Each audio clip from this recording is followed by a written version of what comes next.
pendientes de iniciar pues nuestra actividad. Vamos a dedicarle pues unos 5 minutos nomás o 10 máximo, pero sí les agradecería que traten de estar en su momento oportuno, pues ustedes pendientes del inicio puntual de nuestra actividad. También comentarles por algunas situaciones técnicas, pues en este caso voy a trabajar con mi cámara desactivada. Básicamente pues se me presentó un problema técnico acá. Entonces me interesaría, en primer lugar, pues que si me escuchan sin ningún inconveniente, pues yo creo que ahí tenemos ya ganado un buen porcentaje. Y por lo tanto, pues también, si hay algún problema en cuanto a la recepción de la imagen, la presentación de la pantalla que voy a hacer con ustedes, pues entonces también me lo hacen ver, y para que podamos tener un ambiente apropiado para el desarrollo de estos temas. Bueno, entonces, si ven desactivada pues, mi cámara, es por una cuestión técnica que se me presentó. Ya tengo unos minutos, está tratando de resolverlo, pero me interesa más que me vean, que pues ustedes escuchen la clase y de alguna manera pues le pongan atención a esta temática que pues de alguna forma pues vamos a iniciar pues, en esta tarde pues una nueva unidad, es el módulo 2. Entonces, sin más, pues ya estamos en este caso, pues tenemos un quórum de 143. Todavía pues tenemos alumnos pendientes, pero sí me interesa iniciar para, por respeto a ustedes que son puntuales, pues desarrollar nuestro contenido temático. Bueno, entonces también ya de alguna manera pues estamos llegando básicamente poco a poco. Todavía faltan bastantes, tenemos 145 asistentes, pero me parece que ya estamos más que suficiente tiempo para iniciar nuestra actividad. Bueno, trabajemos entonces algunos elementos importantes que vamos a desarrollar. Les agradezco que me informaron, pues me dicen que se escucha bien, no hay ningún inconveniente. Pues hace algunos minutos pues, tenía un problema de excesiva tempestad. Hubieron simultáneos cortes de energía eléctrica por esta área, y esto pues de alguna manera pues estaba generando un problema de carácter técnico. Agradeciendo que se respeten las reglas, ya saben ustedes, su cámara apagada, sus micrófonos silenciados.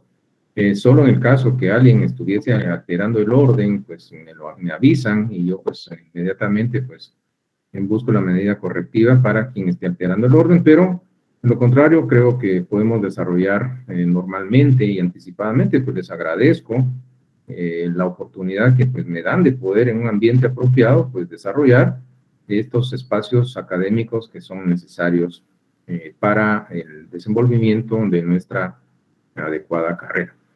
Bueno, entonces comencemos con 152, todavía faltan bastantes, pero por respeto a ustedes comenzamos nuestra actividad. ¿Qué tenemos en esta tarde? Pues tendríamos que platicar básicamente de esta unidad, la número 2. En la anterior sesión, ustedes recordarán, desarrollamos o disertamos el tema referido al punto número 1, 2 y 3 del primer módulo, y esto generó de alguna manera pues terminar con el tema del problema de la determinación de la naturaleza jurídica. Y sobre este tema pues cerramos la sesión pasada. Ahora comenzamos esta unidad que se refiere ya a los conceptos jurídicos fundamentales de carácter formal. Bueno, entonces, veamos qué tenemos a continuación. Entonces, todavía algunas personas solicitando ingreso. Bueno, tenemos todavía 154. Hay un quórum ya pues, algo grande, pero todavía nos faltan más de 50. Son como 70 en un momento dado alumnos más, pero no podemos esperarlos. Bueno, entonces trabajemos. En el caso de los conceptos jurídicos fundamentales, aquí, como ustedes pueden darse cuenta, ya entramos al desarrollo de la clasificación de nuestros conceptos jurídicos fundamentales, y básicamente pues vamos a referirnos a los denominados formales. ¿Qué nos pide el programa? El contenido de nuestro programa oficial en esta unidad nos presenta estos tres componentes.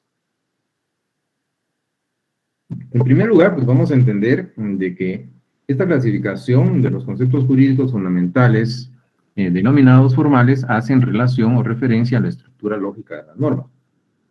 Y siendo así, pues vamos a desarrollar el supuesto jurídico, vamos a hablar de la consecuencia jurídica lícita y por supuesto pues vamos a hacer alusión o mención a la relación que se da entre estos dos componentes lógico-estructurales en la denominada ley de causalidad jurídica.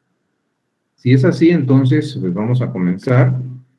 Todos estos elementos que vamos a disertar son generalidades que se explicaron básicamente en el primer semestre cuando se desarrolló, o por lo menos con mis alumnos, quienes fueron mis estudiantes el semestre pasado, pues desarrollamos estos temas que espero que de alguna manera pues sean también del conocimiento de quienes en esta oportunidad están incorporándose a mis aulas virtuales. Se habló de la norma jurídica. Y claro, vemos que a nivel del control social se encuentra en un alto grado este dispositivo regulador de conducta. Se ha dicho que es un requisito esencial, conditio sine qua non, que las normas jurídicas, las normas de derecho, sean expresas. El concepto expreso y que aparece en pantalla no significa que sea rápido, breve, lacónico o corto, sino que está haciendo relación o referencia a que sea suficientemente claras, que sean indubitables, que no dejen lugar a dudas. A eso se refiere este elemento expreso que ustedes pueden ver en su respectiva pantalla.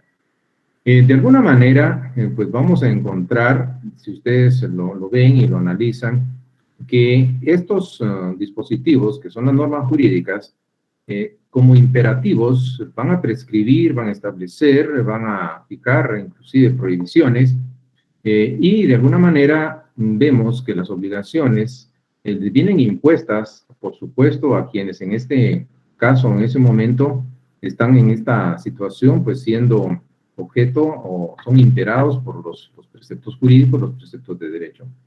Entonces, vemos bajo esa denominación la importancia de determinar o establecer la imperatividad que tienen estos conceptos. En este caso hablamos de las normas jurídicas, las normas de derecho.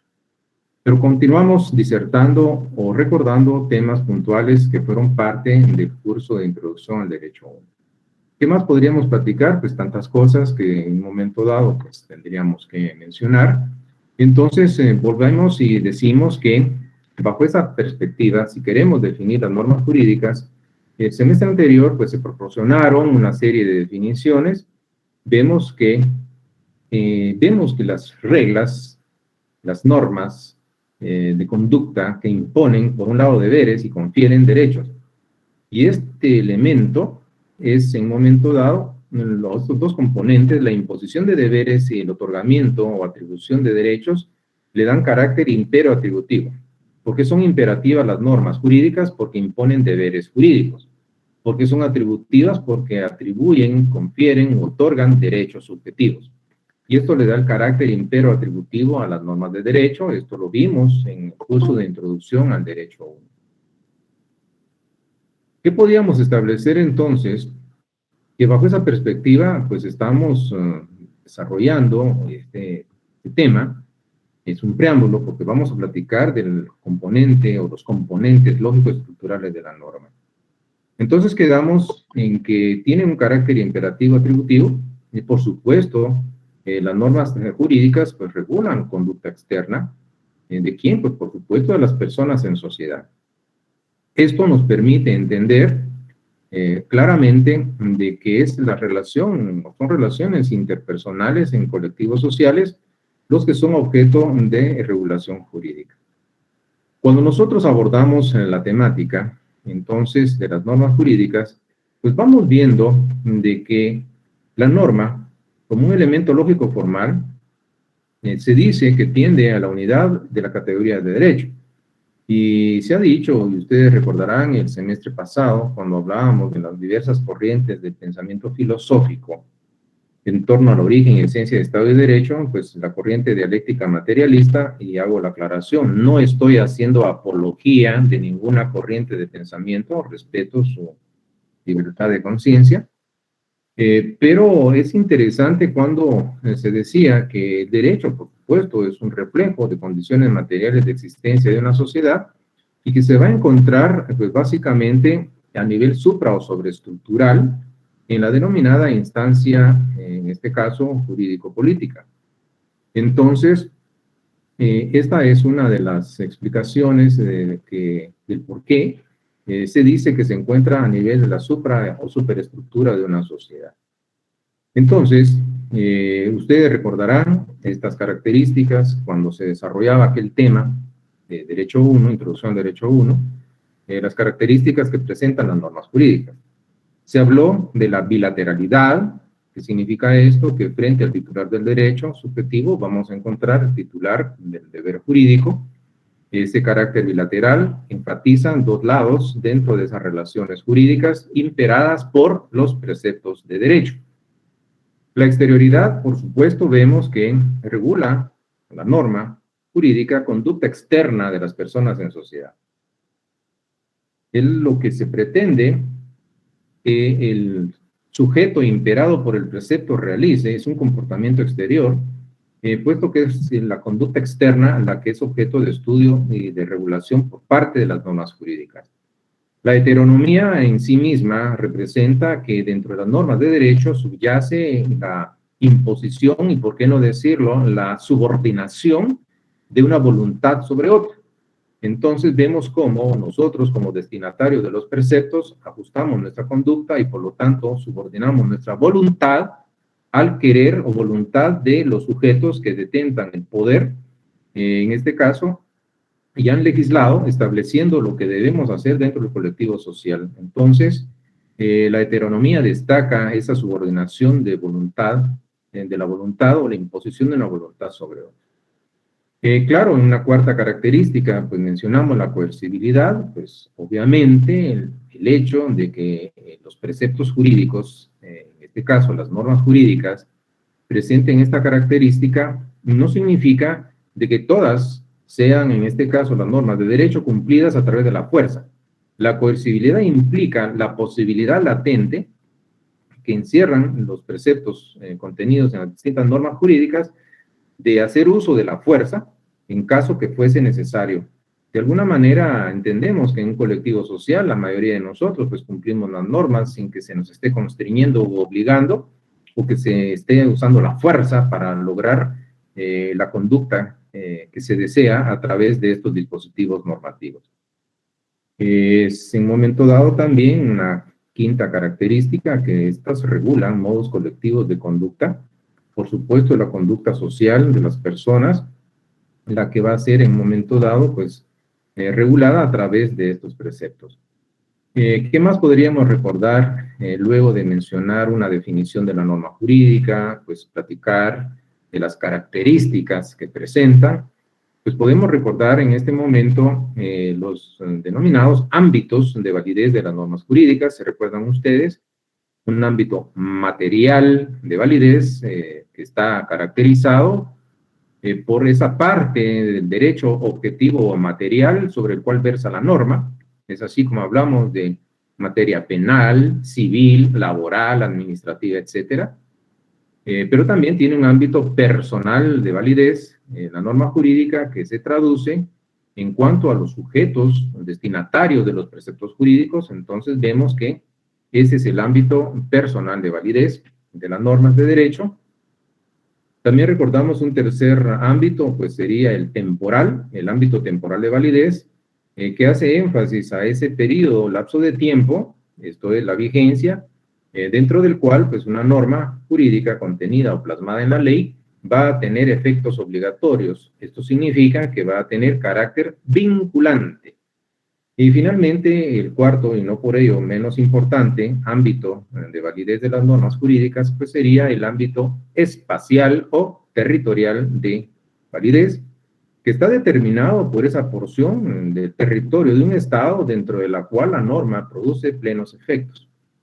Bueno, entonces esto fue un breve resumen de elementos previos que se supone ustedes ya han de conocer relacionados con la temática de la norma jurídica. Bueno, entonces, ¿qué nos toca ahora? Pues vamos a platicar de la estructura lógica de la norma.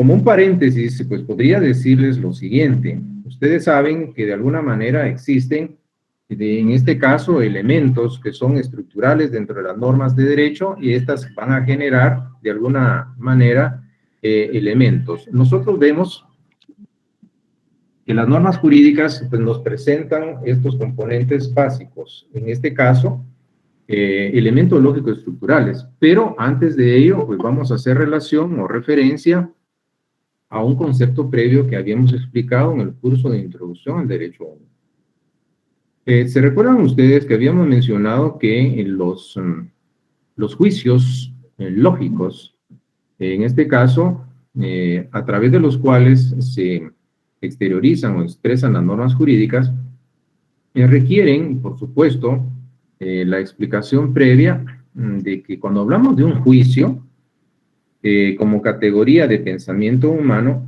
pues vemos que los juicios son los vehículos o medios lógicos de expresión del pensamiento. Ya sea de manera oral o por escrita, los pensamientos se exteriorizan a través de juicios. Estamos hablando de juicios lógicos.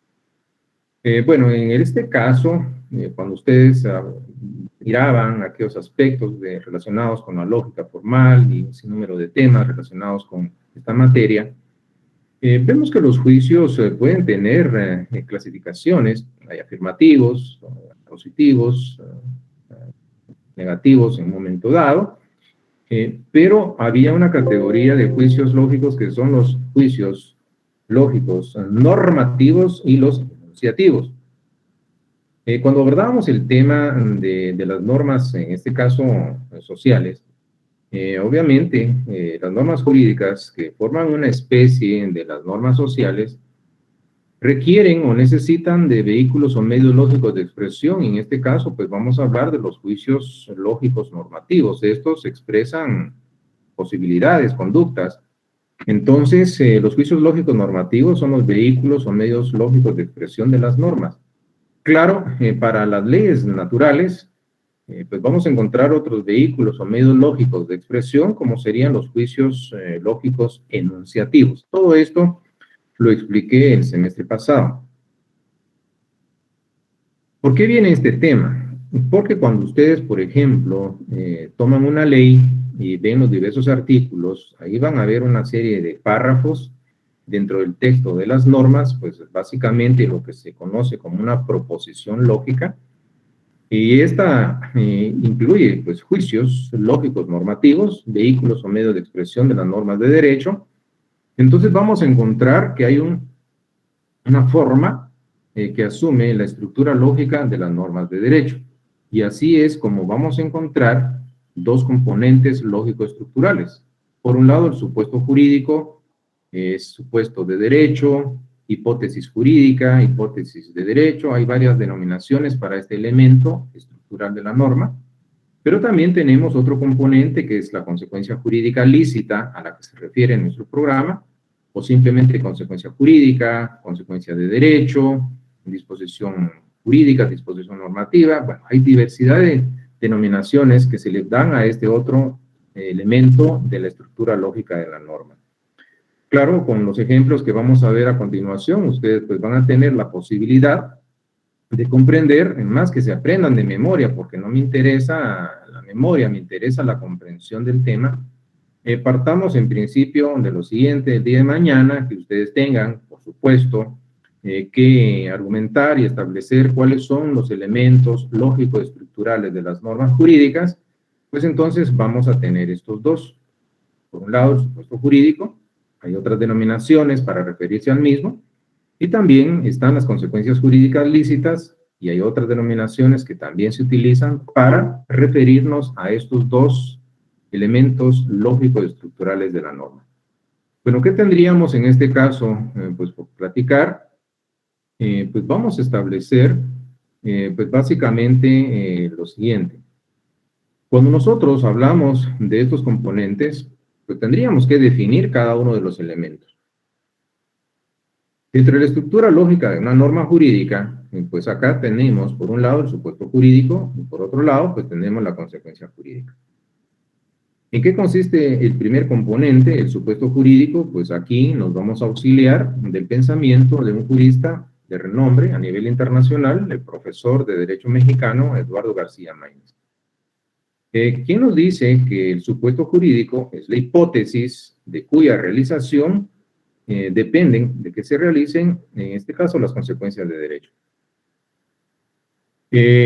Esas consecuencias establecidas por la norma. ¿Qué significa esta situación? Esto significa el hecho de que este elemento es un elemento condicionante de la realización del supuesto jurídico, se condiciona al surgimiento del otro elemento lógico estructural de la norma, que son las consecuencias. En cuanto a las consecuencias jurídicas, pues vamos a establecer que acá puede definirse como la enunciación de un deber que debería ser, o de un derecho. La existencia de este deber o de ese derecho está condicionada a la realización, por supuesto, previa del supuesto jurídico. Si ustedes se dan cuenta, aquí un elemento condiciona al otro, puesto que el supuesto jurídico va a constituirse en la causa de cuya realización pues va a depender el surgimiento de las consecuencias de derecho. Entonces, si en un momento dado pues hablamos de una consecuencia jurídica, podríamos ver que pues, va a representar un efecto derivado de ¿qué? De la realización previa, por supuesto, de un supuesto. Entonces hay una causa, supuesto, que de realizarse, materializarse o concretizarse va a generar un efecto que es la consecuencia. Pero más que ustedes aprendan memorísticamente estas definiciones, me interesa que lo comprendan y vamos a hacer algunos ejercicios prácticos para que ustedes vean estos dos componentes, cómo es que en nuestras respectivas aulas universitarias pues vamos a explicar. Lo primero que hemos de hacer es, bueno, si es un supuesto, se identifica con la hipótesis, pues viene la pregunta obligada, ¿por qué se dice que es una hipótesis? Claro, ustedes conocen o saben que es una hipótesis. Es más, pues cuando nosotros realizamos una investigación siguiendo el método científico, pues vamos a establecer que hay una etapa que es previa y es la formulación o el planteamiento de las hipótesis. ¿Y qué es lo que hacemos nosotros al plantear hipótesis? Entonces, recuérdense que apenas estamos iniciando la investigación y estamos dando respuestas anticipadas a ese tema, a ese problema que estamos estudiando a través de esa investigación que pretendemos realizar. Y como respuestas anticipadas, claro, pues las hipótesis básicamente pueden en cierto momento ser demostradas o no, o pueden ser en este caso comprobadas o no.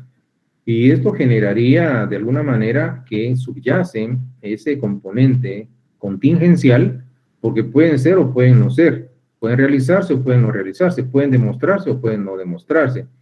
¿Y en qué momento va a quedar demostrada la hipótesis o rechazada? Pues va a ser al momento de finalizar esa investigación.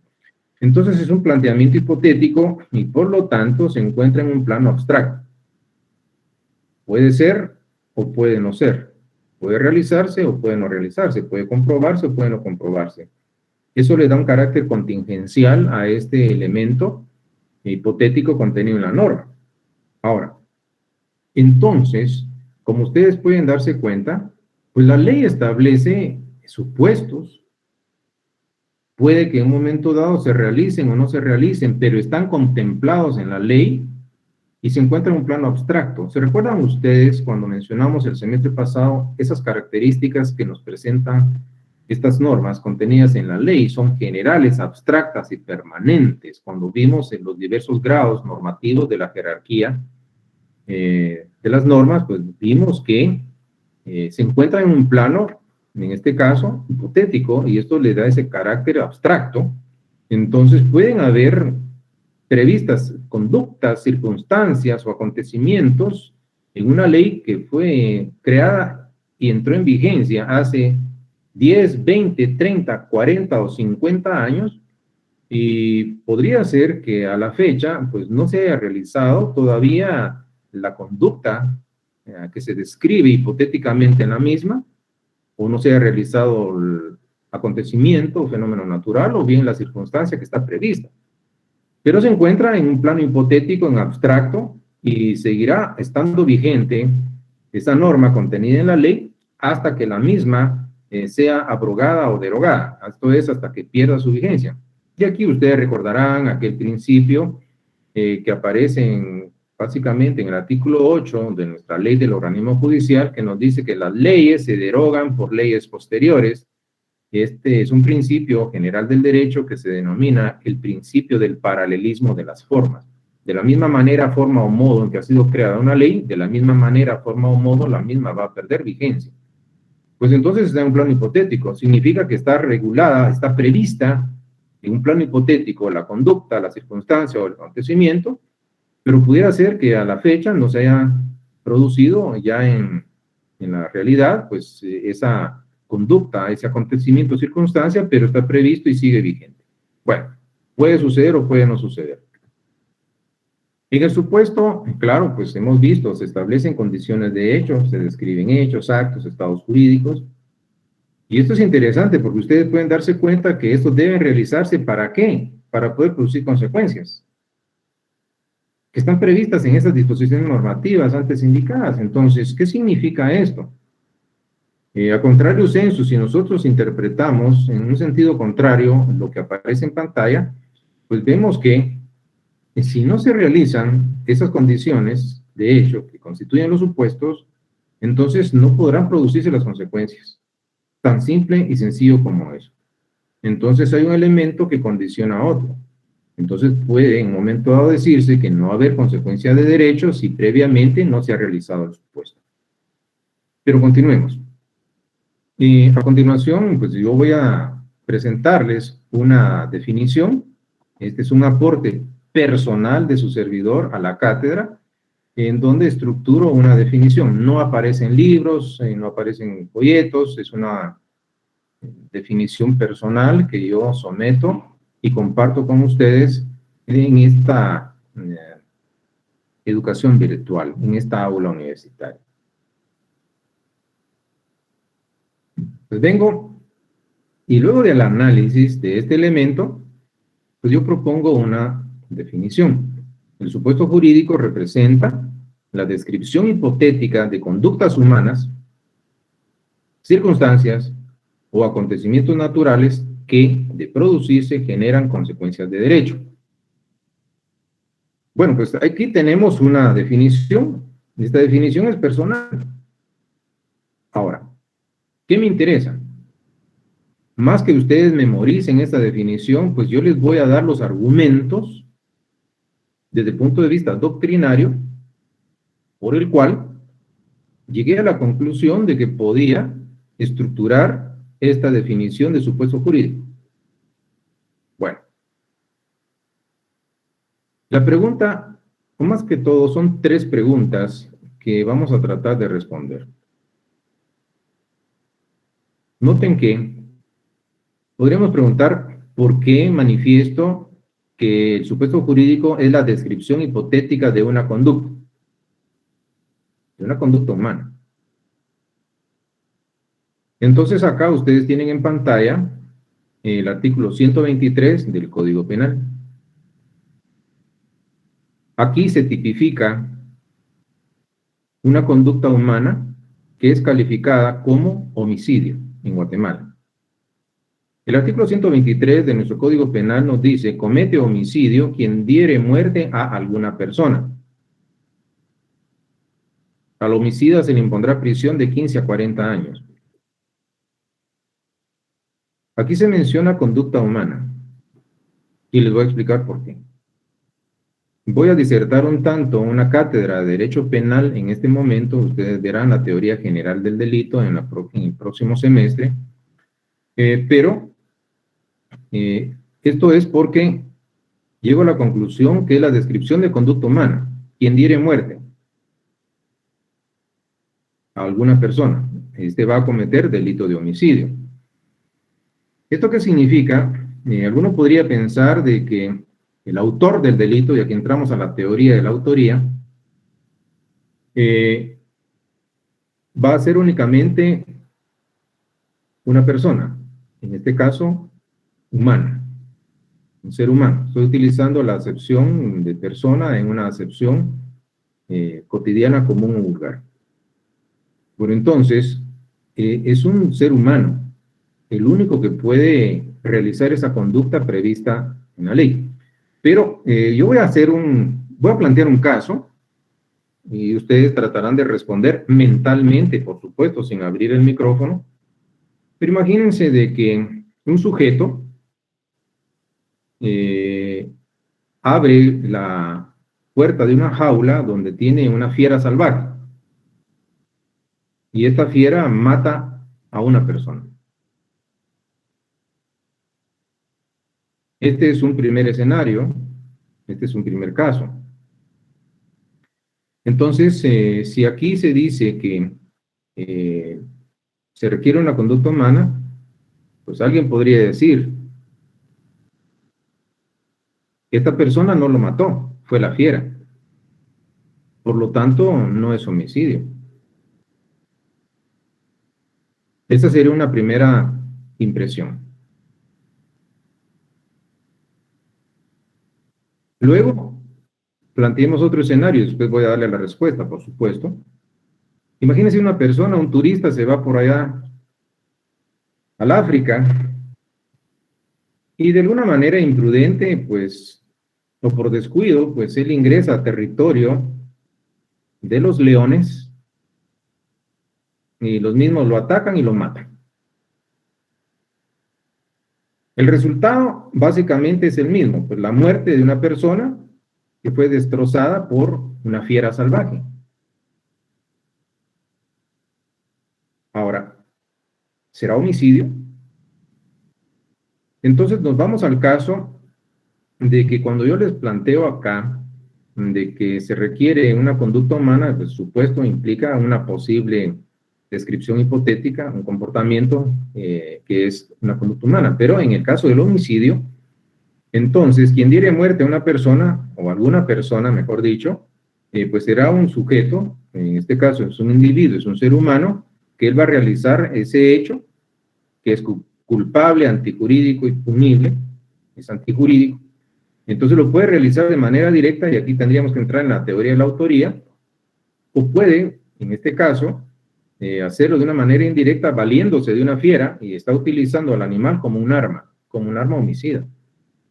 Entonces, bajo ese contexto, por supuesto que hay intervención de conducta humana que puede ser de manera directa o indirecta, y esto es en la teoría de la autoría del delito.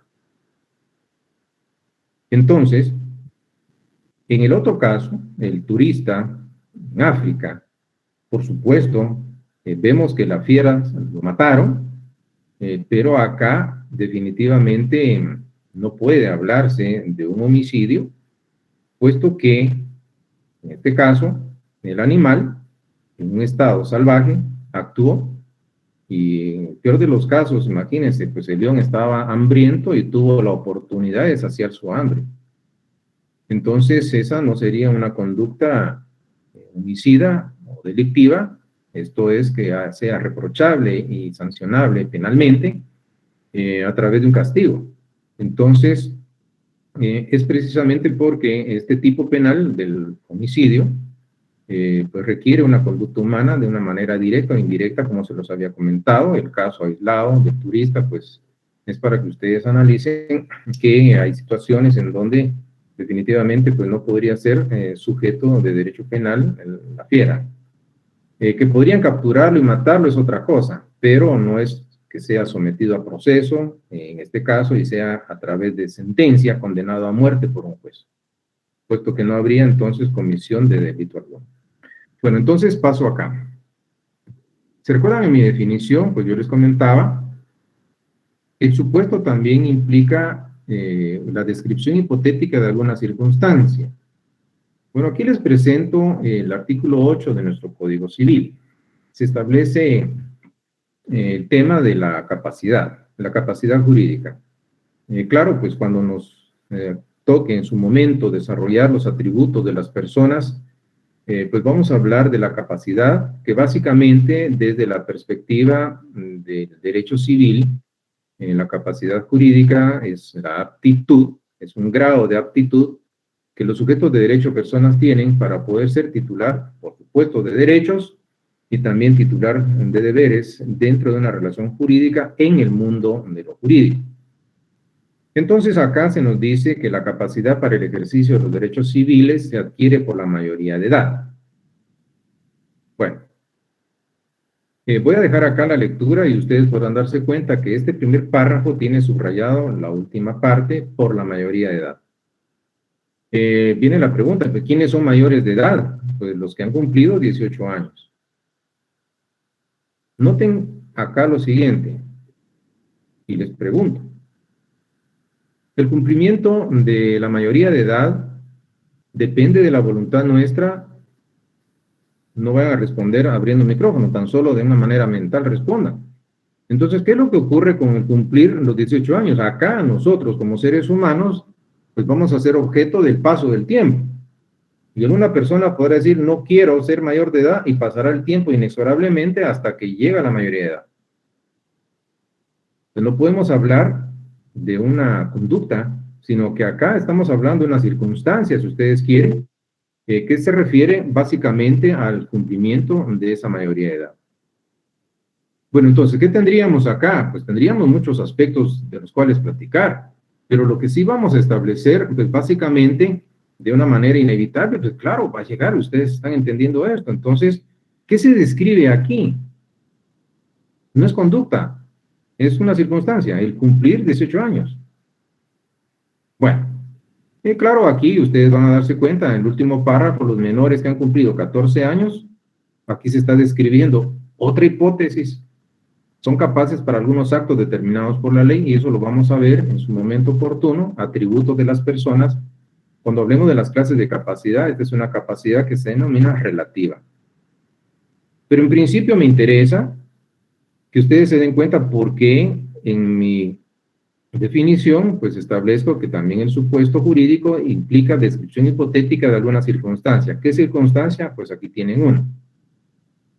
Luego, el tercer elemento de esa definición, que el supuesto jurídico implica la descripción hipotética de un acontecimiento natural, de un fenómeno de la naturaleza. Acá el tan mencionado artículo 676 del Código Civil, cuando ustedes estén recibiendo derecho civil, en este caso, por allá en el cuarto, quinto semestre, van a ver de los modos de adquirir el dominio. En este caso, pues, hablamos de la accesión. Entonces, dentro de esa categoría está una institución que se denomina abulsión. ¿Qué nos dice este artículo? Cuando la corriente de un arroyo, torrente o río segrega, esto es, arranca de su ribera una porción conocida de terreno y la transporta a las heredades fronteras o a las inferiores, dejo hasta acá. Entonces, aquí yo les podría preguntar y ustedes se van a responder mentalmente, ¿qué o quién va a poder realizar el supuesto contenido en el 676?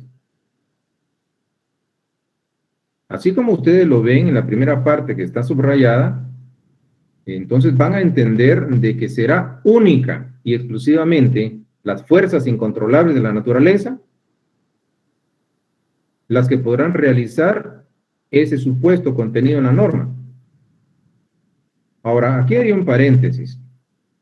Y nadie más que la naturaleza lo puede realizar, por supuesto, nadie más. Vendría la pregunta obligada.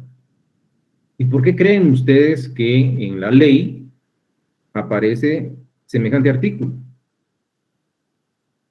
¿Creen acaso que esta institución de la abulsión está plasmada en la ley porque fue derivado o producto de una inspiración de legislador trasnochado y no teniendo nada que hacer se inventó esto? ¿O por qué creen que está? Y la respuesta es obvia, porque eso ocurrió. Imagínense ustedes semejante situación o conflicto que se dio antes de que el derecho regulara esa situación. Imagínense ustedes, no estaba normado, no estaba contemplado, no estaba previsto, y las fuerzas incontrolables de la naturaleza estaban generando este tipo de fenómenos en donde violentamente arrancaban porciones de terreno, las llevaban río abajo y las depositaban en otros terrenos de distinta propiedad. El conflicto que a nivel social se generó, imagínense ustedes, cuando esto no estaba regulado, la discusión, el dueño de esa porción que le fue arrancada ir a reclamar río abajo, y el propietario del terreno donde se fue a depositar la porción diciendo, bueno, y yo no se la compré, pero el otro le diría, pues págueme, ¿acaso me la vendió? Es mi derecho, pues es su problema. Su género conflicto, ¿entienden esto? Entonces, ¿qué hubo necesidad de hacer? Claro, y la naturaleza estaba generando estos conflictos, estaba produciendo estas situaciones. Claro, la naturaleza actúa. Entonces, ¿se recuerdan cuando hablábamos el semestre pasado, específicamente en el tema de las fuentes del derecho? La creación de las normas jurídicas, las normas de derecho, requiere, por supuesto, dos coordenadas que deben tomarse en consideración. Por un lado, al crear la norma de derecho deben tomarse en consideración la realidad, y aquí es donde hablábamos de las fuentes reales, ¿se recuerdan de la variante de los factores naturales? Ahí está la naturaleza y sus fuerzas incontrolables que históricamente han incidido en el contenido de las normas jurídicas. Es más, podría decirles que esta institución, la abulsión, la fuente real, básicamente fue un factor natural que determinó el contenido de esa norma. Pero la naturaleza actúa. Pero es al hombre al que le corresponde, en este caso, imagínense, pues buscar una solución. Y la solución o la respuesta del derecho, pues básicamente es crear la norma, hay que regular, hay que normar. Entonces, eso lo va a realizar el ser humano. En este caso, hablemos del legislador. Para crear una norma debe tomar en cuenta, por un lado, la realidad, pero por otro lado debe ponderar esa realidad en base a los ideales de justicia. Entonces, noten que la naturaleza no llegó a las puertas del Congreso a decir aquí hay una norma. La naturaleza generó el problema y el hombre tiene, de alguna manera, pues, el legislador, que responder creando una norma para resolver ese conflicto de intereses que se estaban, en este caso, afectando derechos y que de alguna manera en el colectivo social requerían o exigían una adecuada regulación jurídica. Entonces la respuesta es crear una norma para establecer lo que debe ser dentro de esas relaciones sociales en esos conglomerados que están sometidos a un ordenamiento jurídico. Entonces, considerar, ponderar la realidad por un lado, pero por el otro, el creador del precepto debe realizar una actividad axiológica, que esta ya es una reflexión, si ustedes quieren, valorativa, puesto que entonces, y esto lo realiza el ser humano, viene y dice, ¿qué es lo justo ante esta situación derivada de las fuerzas incontrolables de la naturaleza? ¿Qué es lo justo? Entonces viene el legislador y considero que es justo que el propietario de esa finca, de la cual fue arrancada violentamente esa porción, es justo que conserve la propiedad sobre esa porción de terreno. Esa finca la adquirió con esfuerzo de trabajo honrado y por lo tanto es justo reconocerle. A pesar de que hubo una intervención de las fuerzas naturales, pero es justo reconocerle. Sería injusto privarle de su derecho. Entonces le reconoce porque es lo que considera justo dentro del colectivo social. Muy bien, aquí hay un criterio valorativo, pero podría ocurrir lo siguiente. En el supuesto caso de que la persona propietaria de la finca donde se arrancó esa fracción, imagínense que no tuviese interés, no le importase o no reclamase su derecho. Claro, recuerden que esa porción fue a depositarse río abajo y está obstruyendo, por supuesto, la salida al río de una finca ajena. Entonces, viene el legislador y dice, bueno, considero que es justo, por no decir suficiente y también necesario, dar un tiempo prudencial para que el propietario de esa porción reclame. Entonces, le fijó el término de 6 meses, medio año, imagínense ustedes, para que él se percate de que ya su terreno está más pequeño y él tendrá chance de poder buscar dónde, porque es una porción conocida de terreno, obviamente tendrá que ser identificable. Imagínense ustedes que la casa de guardianía se fue con todo y el perro guardián, y la logra ubicar río abajo. Es conocida, es identificable. Pero podría ser de que él no tenga interés, no reclame. ¿Será justo que el dueño de esa finca, que está siendo obstaculizada su salida al río, pues se quede en una situación de indefensión, de incertidumbre? Entonces vino el legislador y dijo, bueno, son 6 meses más que suficiente para que él reclame. Pero si no lo hace el dueño de esa porción, entonces lo va a perderá su derecho. ¿A favor de quién? Del propietario de la finca donde se fue a depositar esa porción arrancada. De este análisis que estoy haciendo con ustedes, pueden darse cuenta dos cosas. En la primera parte del 676, única y exclusivamente será la fuerza de la naturaleza, esas fuerzas incontrolables, las que podrán desarrollar esa parte del supuesto. Claro, en la segunda parte subrayada, ya implica una conducta omisiva por parte del dueño del terreno. Pero la primera parte requiere solo la intervención de las fuerzas naturales.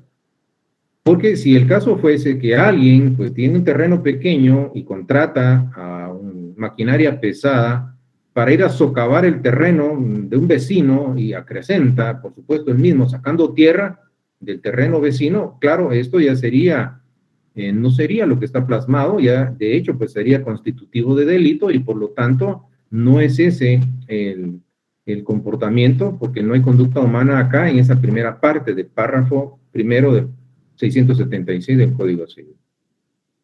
Bueno, entonces, llegaron ustedes a la conclusión de por qué vengo y les propongo esta definición. ¿Entienden ustedes el porqué de esta definición? Entonces, claro, ustedes van a encontrar diversidad de definiciones. Esta es una personal que yo se las comparto. ¿Y por qué llegué a las conclusiones? Ya les di los argumentos. Y el día de mañana que ustedes tengan que disertar sobre lo que es el supuesto jurídico, pues si desean hacerlo, pues tienen estos elementos de argumentación jurídica para poder establecer el por qué se llega a esa conclusión y por lo tanto se propone esta definición. Bueno, continúo con ustedes. Este es análisis jurídico, por supuesto, y obviamente va a requerir de ustedes disciplina, va a requerir dedicación, puesto que el fenómeno jurídico es complejo. Claro, se requiere pues, dedicación en el estudio, como se los estaba comentando. Y esa es la importancia de por qué les pedí que me dieran la oportunidad de un espacio sano, virtualmente hablando, pues poder desarrollar estos pensamientos, compartir sin reservas el conocimiento jurídico que tengo. Y se los agradezco infinitamente y ustedes han sido muy garantes de que se mantenga la integridad sin interrupciones en estas cátedras universitarias.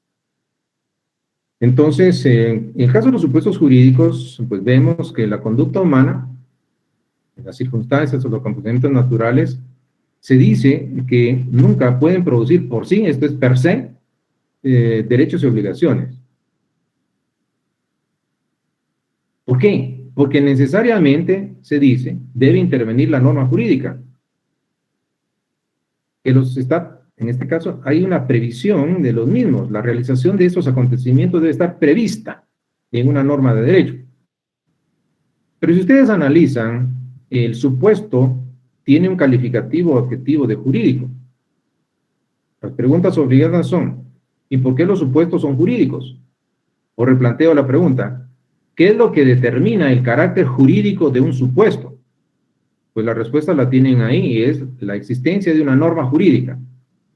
Y que hago la aclaración, no necesariamente tendría que ser una norma jurídica de un sistema de derecho escrito, sino también puede, en caso de un sistema de derecho no escrito, como el sistema del ordenamiento consuetudinario, entonces, a pesar de que sea un derecho no escrito, pero existe objetividad, puesto que derivado de las costumbres que pueden ser demostradas in situ, esto es, insertarse en la comunidad que las practica y comprobar a través de nuestros sentidos de que efectivamente esa costumbre se ha transmitido de generación en generación por la vía oral. Entonces se puede demostrar el carácter objetivo que puede tener en cierto momento las normas de un derecho consuetudinario. Pues bien, entonces es jurídico el supuesto porque existe norma que la contempla. Entonces, la fuerza creadora de estos supuestos no depende de ellos mismos, sino de esa norma contenida en la ley que los contempla, que puede ser de un derecho que es escrito o un derecho no escrito. Bueno, entonces, esto le va a dar esa dimensión, ese carácter jurídico. Continúo acá. Si se cumple esa condición, entonces, de estar normado, de estar contenido, contemplado en una norma de derecho, entonces, en esa medida van a tener ese poder de generar, en caso de producirse, consecuencias de derecho. Entonces, estas consecuencias de derecho, como lo vamos a explicar como segundo elemento lógico estructural de la norma, se traducen en 4 variantes: creación, que implica nacimiento; transmisión, que implica el cambio de titularidad de derechos y obligaciones en cuanto a los sujetos de derechos se refiere; la modificación, que implica un cambio de esos derechos y de esos deberes jurídicos; o la extinción, que conlleva la terminación de los mismos. Entonces, esto se va a presentar en todas aquellas ramas del derecho objetivo o material, en el derecho penal, derecho civil, derecho laboral, derecho administrativo, etcétera, etcétera. Continúo acá. Tenemos entonces, en cuanto a la clasificación de los supuestos jurídicos, y a estas alturas tendríamos, en primer lugar, de todo lo que les he comentado, la definición de los supuestos jurídicos. Tenemos en este caso la clasificación. En cuanto a los diversos criterios que existen para clasificar los supuestos, aquí vamos a tomar en consideración un criterio que toma en cuenta la cantidad de supuestos contenidos en la norma. Y es así como se habla de supuestos jurídicos simples. Son aquellos que tienen una sola hipótesis. ¿Qué significa esto? Son aquellos en los que se describe una sola conducta humana, se describe un solo acontecimiento o fenómeno natural, o bien se describe una sola circunstancia. Pero también pueden ser compuestos o complejos. ¿Cuáles son estos? Los que tienen 2 o más hipótesis. Entonces, este sería un primer criterio de clasificación de los supuestos jurídicos contenidos en la norma. Simples, una hipótesis; compuestos o complejos, 2 o más hipótesis. Continúo acá. En el caso de los supuestos jurídicos simples, pues ya establecimos una sola conducta humana, un solo acontecimiento natural, una sola circunstancia. Entonces, el recién leído, pues artículo 8 del Código Civil. Entonces, quien cumpla la mayoría de edad, quien cumple 18 años, no más. Es una sola hipótesis, es una sola situación de esa circunstancia. Basta que eso se dé para que en un momento dado, pues este es un supuesto jurídico de carácter simple. Entonces, esto es en el ámbito del derecho civil. Luego establezcamos ¿cuál sería el supuesto? Pues una sola hipótesis es la persona que cumpla mayoría de edad, la persona o quien cumpla 18 años. No se está pidiendo otra condición más que se dé esa circunstancia. En el caso de los complejos, pues que decíamos, tienen 2 o más hipótesis, tienen más de una hipótesis. Acá, si estamos en el ámbito del derecho civil, pues claro, pues que vamos a encontrar un artículo 5. Es complejo, ¿por qué? Quiero que vean lo que está subrayado. El que constante y públicamente use un nombre propio. Ese es uno. El que constante y públicamente use un apellido distinto del que consta en su partida de nacimiento. Ese es 2. Y luego, el que constante y públicamente use incompleto su nombre. 3. ¿Quieren más? El que constante y públicamente omita alguno de los apellidos que le corresponden. Entonces acá, ustedes pueden darse cuenta de que este es un supuesto jurídico de carácter complejo, tiene dos o más hipótesis. En la primera parte se dice el que constante y públicamente. ¿Qué significa? Que tienen que darse estas dos condiciones hipotéticas, porque la constancia implica la repetición y el carácter público es que sea de conocimiento del colectivo social.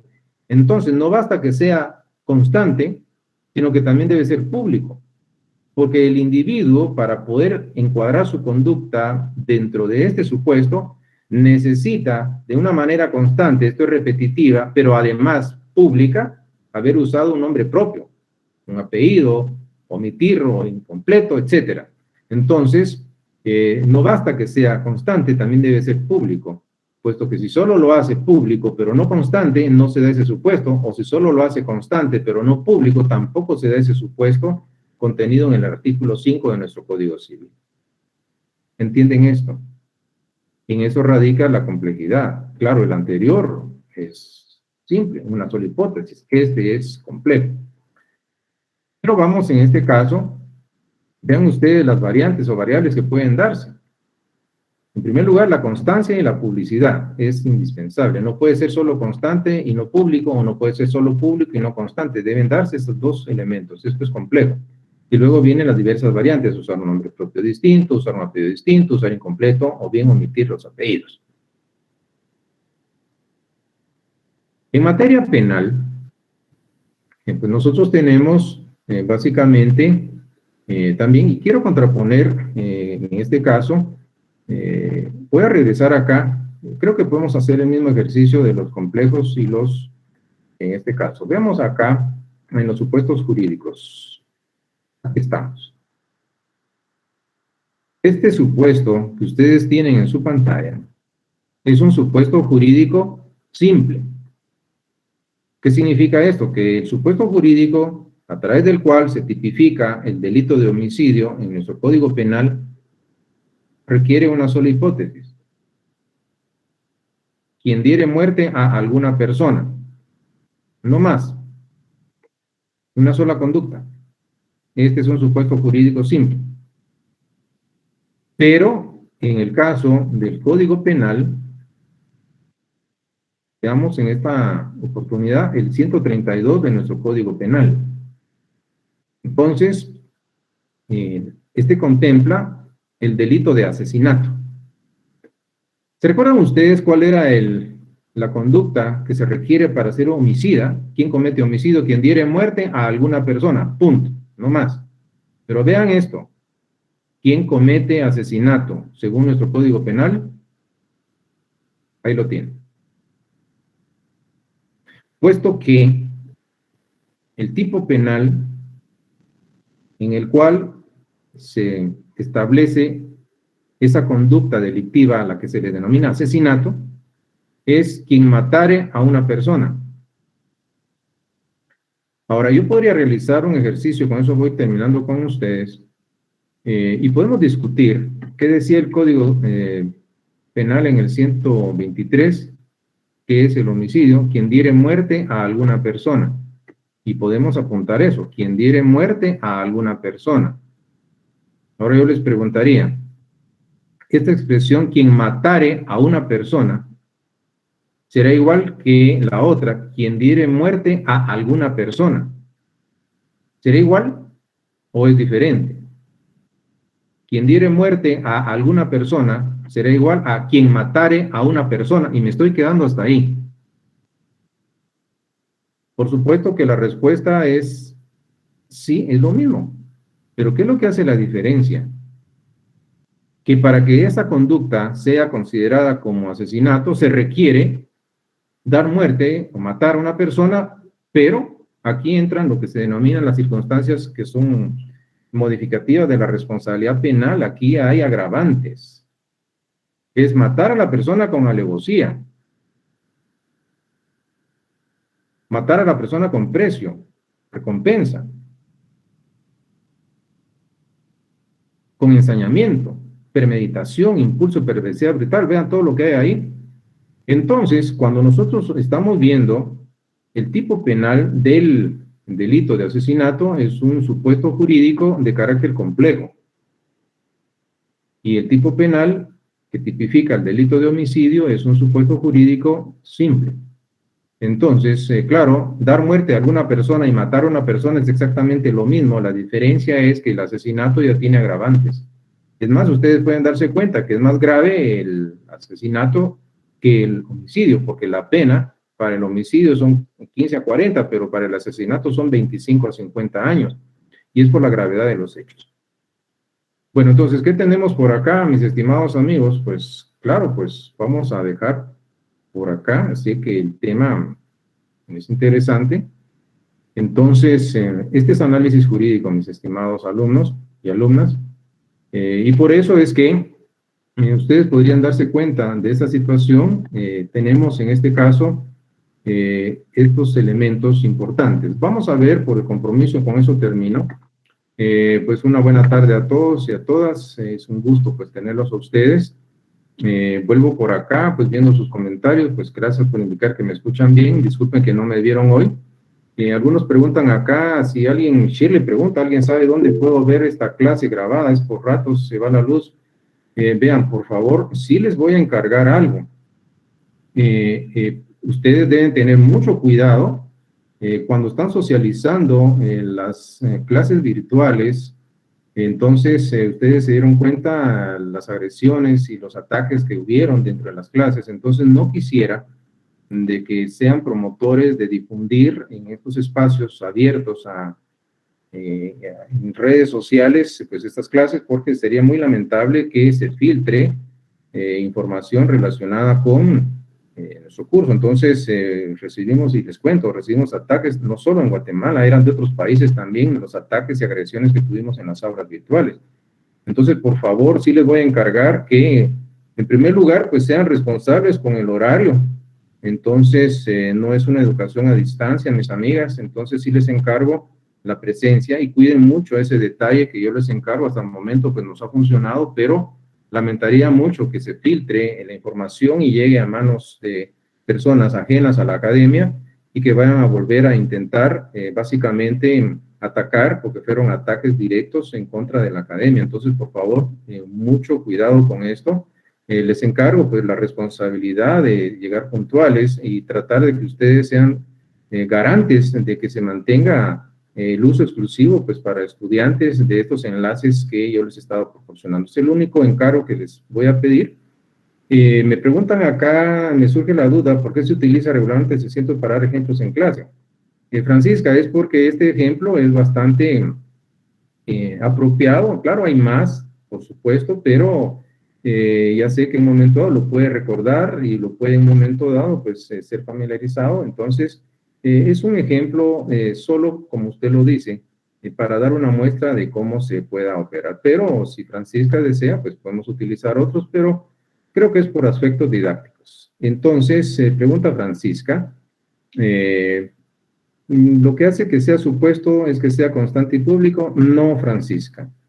Lo que hace que sea supuesto es de que puede suceder o puede no suceder. Es el carácter contingencial, no tanto que sea constante y público. Por favor, Francisca, la constancia y la publicidad son dos componentes de un supuesto hipotético que está planteado en el artículo 5 de nuestro Código Civil. Entonces, es a eso, no tanto porque sea constante y público, sea supuesto. Lo que hace el carácter de supuesto es su carácter contingencial. ¿Qué significa esto? Que puede suceder o puede no suceder. Entonces, bueno, en este caso, mis amigos, no sé si tienen otra pregunta, si no, pues gracias por su atención y por supuesto creo que vamos a poder desarrollar estos ambientes universitarios apropiados, sí, solo si se dan las condiciones dentro de un aula y es lo que yo les agradezco a ustedes, el respeto que han demostrado y les encargo mucho, cuiden que no se filtren estos enlaces para que no vayan a haber personas ajenas a la academia en estas actividades virtuales. Sin más, gracias por su presencia, su asistencia, les deseo éxitos y nos vemos en una próxima oportunidad. Feliz tarde a todos. Feliz tarde, licenciado. Feliz tarde. Mucho gusto. Feliz tarde, licenciado.